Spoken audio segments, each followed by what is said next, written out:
All right. Good evening. Good evening, beautiful people.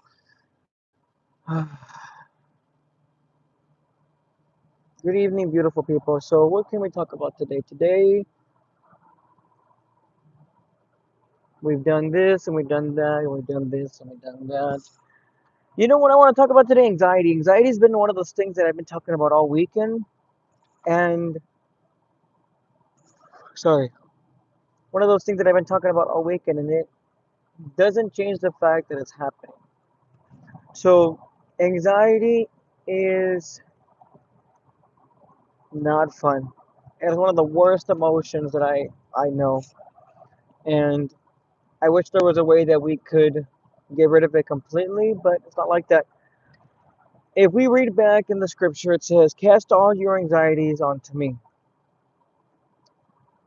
That doesn't mean that you just pray and then it's all taken away. When we talk about anxieties, we're talking about trusting God and then following through with it. Everything starts from something. So you don't just get anxiety from nothing. You have to get it from somewhere. Whether it's your parents, whether it's someone making fun of you, or maybe you're just really nervous about something that's coming up. But just because we weren't taught these kind of things growing up doesn't mean that we can't learn them. Anxiety is a big part of life. I get anxiety a lot when I am filming in public places. I'm not gonna lie, I get anxiety when I'm in my house because I feel like someone can hear me or my kids or my spouse. I know that they're there. And yes, it makes me nervous to the point where I feel like my heart is beating and I feel like it's going to pop out because I want to make sure that I say the right thing, right? But that just is not anxiety, that's embarrassment. And if we don't experience all these emotions at least once in our life, we're never going to know what it feels like. We're never going to want to be able to get over it if we don't know what it feels like. If you're going through anxiety and you feel like you have panic attacks, those are real things. Those are not something that I will ever tell you, well, you're not working hard enough, first off. You didn't keep cleaning, that's another thing. You didn't know we're not going to be like how we were with our parents. We're going to get better. We're going to get better and we're going to work on ourselves. So I know how it feels to have anxiety. I know how it feels to see people with, excuse me, with anxiety, but that doesn't mean that you don't help. If you really, really are going through it, then let's see how you're going through life. What is causing these things? A coping mechanism doesn't just come up because you're just standing there. It has to start somewhere. It's like myself. When I was younger, I went through a lot of trauma. My coping mechanism was to do something that made me laugh. So I do that to this day, where I get to the point where if I'm going through something really bad, I just start laughing. Oh, hey, good afternoon, good afternoon. I just start laughing, and it's inappropriate, yes, but it's the way that I've learned to cope with some things. We're here. Well, thank you for that. I appreciate it. And that's how we should be. We should be here for each other. I mean, I'm 30 years old, and I've experienced this more when I was a kid than I am now. And I wouldn't wish this on anyone, but I want to help people. So I know that when I laugh at inappropriate moments, I know it's because it's just that part of a coping mechanism. We all have it. We all go through trauma in different ways. But anxiety is the exact same way. You don't just get anxiety just because you're standing there. It happens because of something. And I always say, look at what's going around in your life and see if there's something that you need to work on. When I used to get anxiety, it was because I would get so nervous that I would say the wrong thing. But you know why I would think like that? It's because I would over talk. So then I would notice every single time that I would get it or I would feel that way, I was because I was talking way too much. And then I started working on not just talking too much, but talking the right way, addressing people the right way. You can talk a lot, but what's that old saying? The loudest person in the room isn't always the smartest. And that was a prime example of being not the smartest person in the room. So I didn't regret the things that I was saying, but I definitely felt them. I definitely felt like if I said this way, I was gonna I was gonna just like say something wrong. I was gonna offend someone, and then I wouldn't even notice until later on. And then I would want to go back and I would want to ask for forgiveness. I would want to tell them sorry. I didn't mean what I said.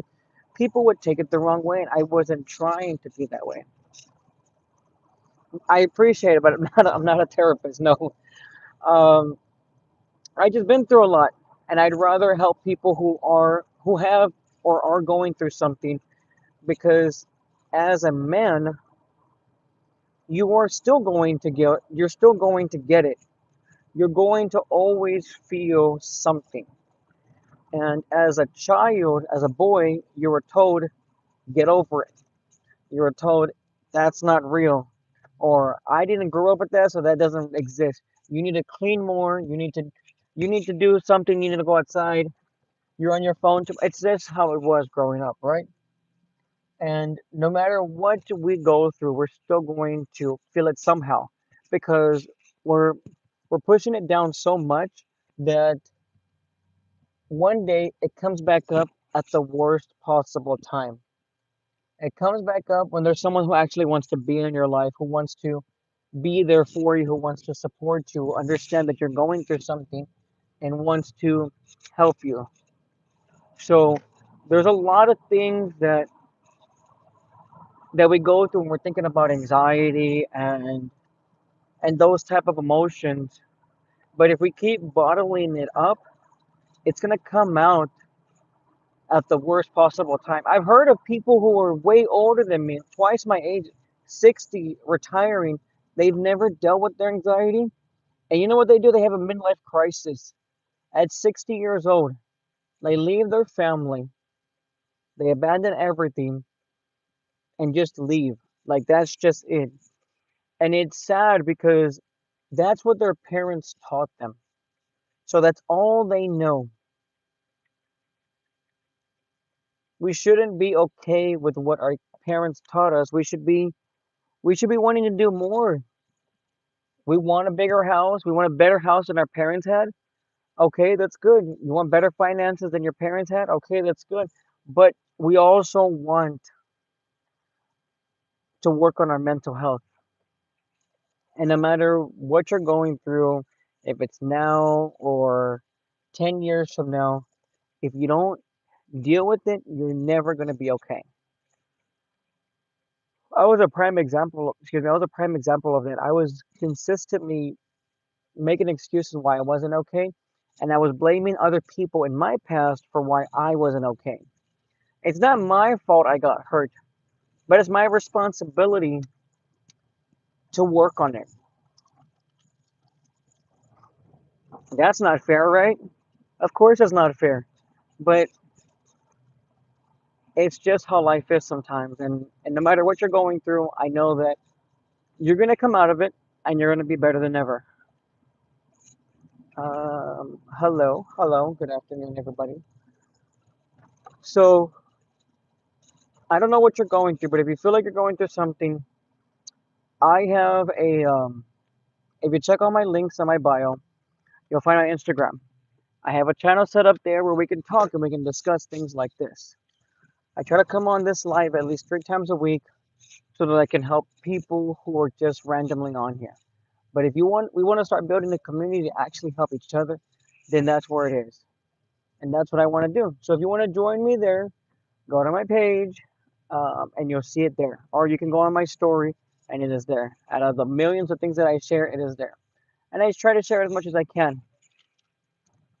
But yeah, that's going to be today's topic. And I hope that if anyone, if this touched you in any way, share it with a friend or take it in.